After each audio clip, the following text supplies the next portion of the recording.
I am Dr. JOVEN CRUZ. I am a board-certified plastic surgeon. I am currently the president of the National Society of Plastic Surgeons in the country, which is called the Philippine Association of Plastic, Reconstructive and Aesthetic Surgeons. Scars are formed as a natural process of the body, secondary to wounding or a damage to the skin. If you have damage to the skin, a scar will ultimately form. Now, there are scars which are hardly noticeable, and at the other end of the spectrum, there are scars which form into bad keloids or bad hypertrophic scars. Scars are a natural process of healing. It is at the end of healing. That's why you have scars. First, when you get a bad wound, you want that wound to heal as fast as possible. The longer the wound does not heal, or the longer the wound takes to heal, the worse the scar will be. A sutured wound will always result in a better scar compared to a wound which you just let to heal on its own. Next is when suturing, or when a surgeon does the procedure, you want the suturing techniques to be very fine and very meticulous.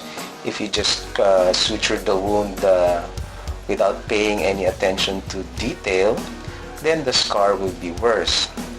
Now, after suturing the wound, there are several modalities which we employ in order for the scar to develop into a fine hairline scar, or a scar which is hardly noticeable.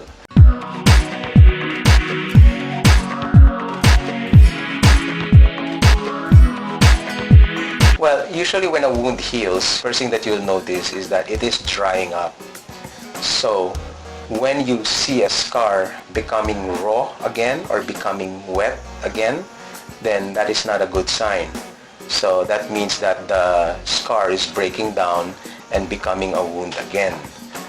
We see this commonly in bad burns or in big wounds, maybe secondary to trauma, and in which the scar is not very stable to begin with, and just a little pressure, even finger pressure, just rubbing it, will cause the scar to break down. So that's the first thing you notice, it's that it's becoming raw again.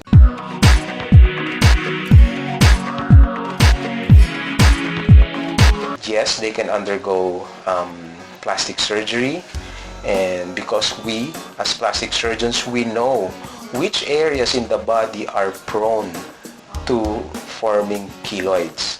For example, what are these areas in the body which are prone to forming keloids? The chest, the deltoid area, okay, maybe a little bit of the back, or the lower legs.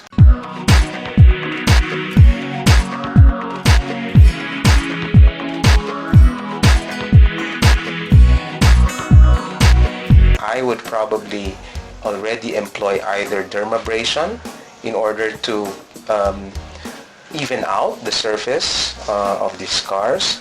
The black spots, maybe a little bit of peeling of the skin, chemical peeling. In those cases, I refer them to my dermatology colleagues in order for the peeling to happen first. And if the peeling does not work, then I suggest that these patients undergo what we call macrodermabrasion.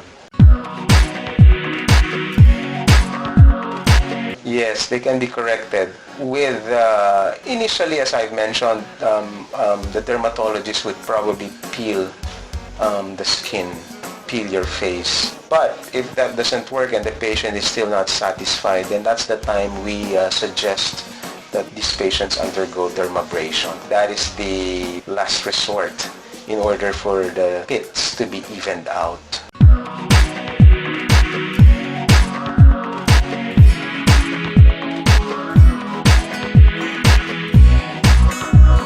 The ALLANTOIN and onion extract, and in combination with heparin, these have been shown also to be effective in some patients. And I think the reason for that is it moisturizes the area of the scar. Okay.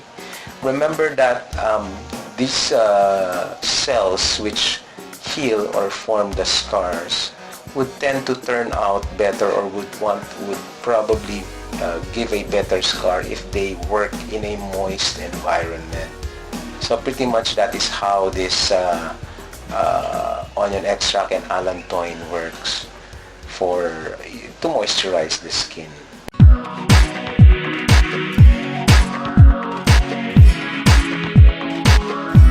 Once the wound is healed and is already dry, you can already start the application of these topical anti-scar or scar modulating gels or creams as soon as it is healed.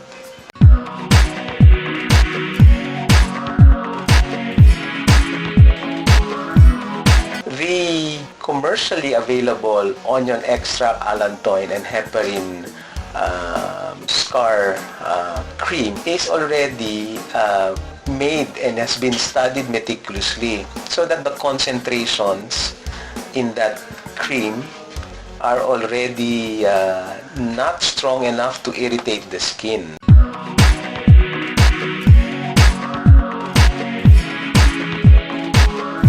Normally what I would do is, say I prescribe that, I usually ask my patients to follow up with me anywhere from a month to 2 months after I prescribe that, just to see how the scar is coming along or how the scar is improving. I normally would take a photo before prescribing that and then compare it when the patient comes, compare that photo to what the scar looks like now. At least it has to be used for at least 2 months for any benefit to be realized, and it can be used as long as 6 months after initial application.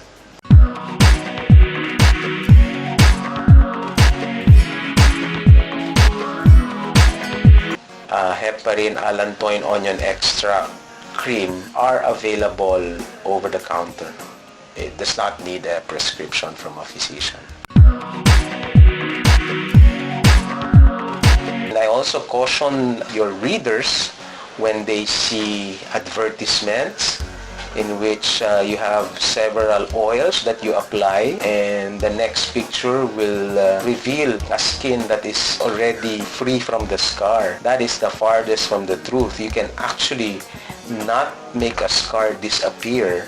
You can just make it less visible. We have to have some discernment when it comes to advertisements promoting scar treatment oils or scar treatment products.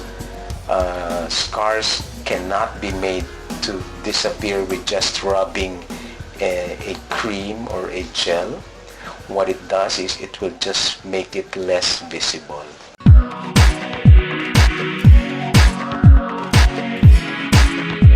The number one tip in preventing scars is to prevent wounds. That's the number one tip. If you do not have a wound, you will not have a scar.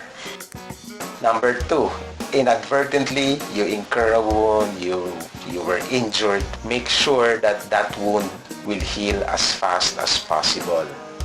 So, in short, keep that wound clean, apply an antibiotic cream, ointment, make sure that the wound heals as fast as possible.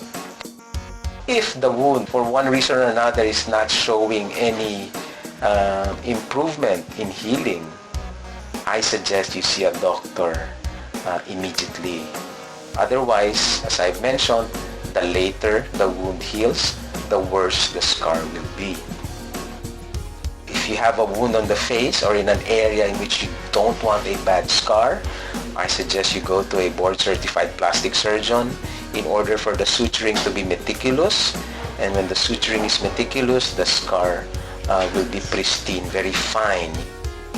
My last is just keep an open mind to all the treatments available. We employ what we call a step-ladder treatment or a step-ladder guideline treating scars. Apply the topicals. You go to either your dermatologist or your plastic surgeon for intralesional triamcinolone or steroid injection in case the scar is turning out to be a hypertrophic scar or a keloid.